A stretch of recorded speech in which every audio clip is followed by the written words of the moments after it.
আসসালামু আলাইকুম এভরিওয়ান। শখের রান্না চ্যানেলে আপনাদের সবাইকে ওয়েলকাম জানাচ্ছি।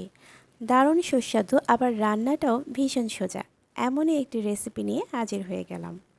আজ তৈরি করে দেখাবো পাঙ্গাস মাছের স্পেশাল একটা রেসিপি।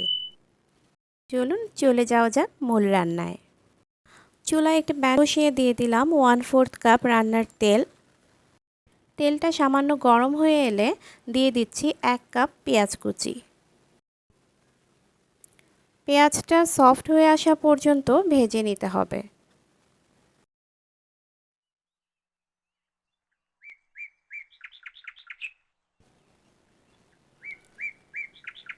এখন এতে অ্যাড করে দিচ্ছি 1 চা চামচ আদা বাটা আর 1 চা চামচ রসুন বাটা। মাছের রেসিপিতে সাধারণত আদা রসুন বাটা দেওয়া হয় না, অনেকে দেন আবার অনেকে দেন না, তবে এই রেসিপিতে আদা রসুন বাটাটা দেওয়ার ট্রাই করবেন।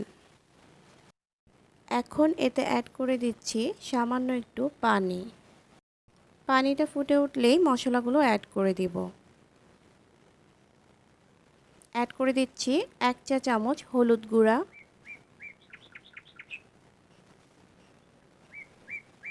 1 টেবিল চামচ লাল মরিচের গুঁড়া। মরিচটা আপনারা আপনাদের স্বাদ মতো দিতে পারেন।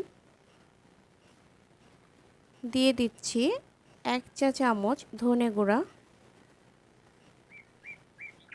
1/2 টেবিল চামচ জিরার গুঁড়া, আর দিচ্ছি পরিমাণ মতো লবণ।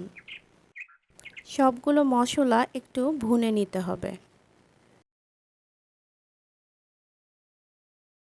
কিছুক্ষণ ভুনে নেওয়ার পর মশলাটা কষিয়ে নিতে হবে। অ্যাড করে দিচ্ছি পরিমাণ মতো পানি।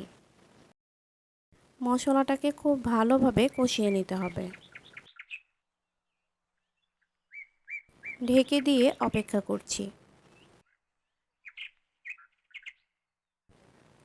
তেলটা উপরে উঠে এসেছে, অর্থাৎ মশলাটা কষে গেছে।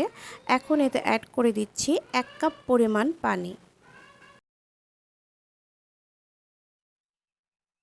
ফিরছি পানিটা ফুটে ওঠার পর। ফুটে এসেছে, এখন এতে অ্যাড করে দিচ্ছি মাছ।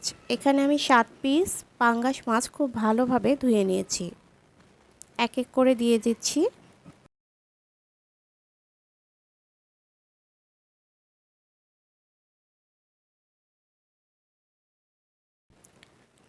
এখন চুলার আঁচটা মিডিয়াম টু লো করে দিয়ে ঢেকে দিয়ে অপেক্ষা করব প্রায় 10 মিনিট।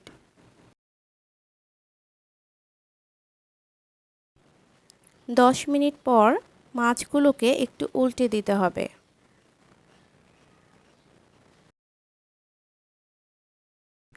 সবগুলো মাছ উল্টে দিয়ে আবারও অপেক্ষা করছি 5 মিনিট।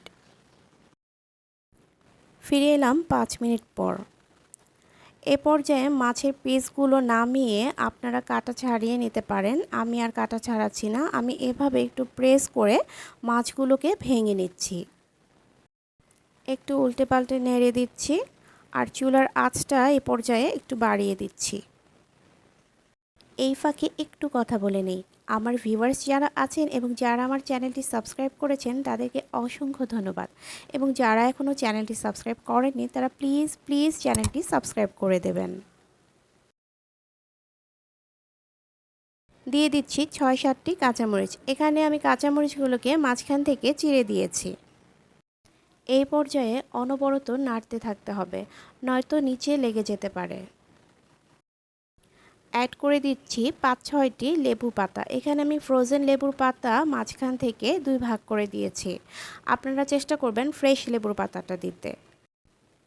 রান্নাটা প্রায় হয়ে এসেছে। এখন সবশেষে যেই উপকরণটা দিতে হবে তা হচ্ছে লেবুর রস। এখানে আমি 1 ফালি লেবুর রস চিপে দিয়ে দিচ্ছি।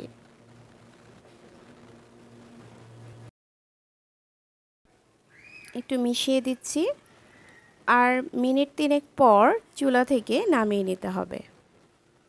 চুলার আঁচটা লো করে দিচ্ছি। তৈরি হয়ে গেল পাঙ্গাস মাছের অসম্ভব মজাদার স্পেশাল একটি রেসিপি। বাসায় পাঙ্গাস মাছ আনলে এই রেসিপিটা অবশ্যই ট্রাই করে দেখবেন। দেখবেন সবাই পেট ভরে শুধু এই একটা আইটেম দিয়েই ভাত খেয়ে উঠেছে। আমার ভিডিওটি যদি ভালো লেগে থাকে তাহলে একটা লাইক দিয়ে দিবেন। আজকের মতো এই পর্যন্ত। ইনশাআল্লাহ আবারও হাজির হব নতুন কোনো রেসিপি নিয়ে। সবাই ভালো থাকবেন। আল্লাহ হাফেজ।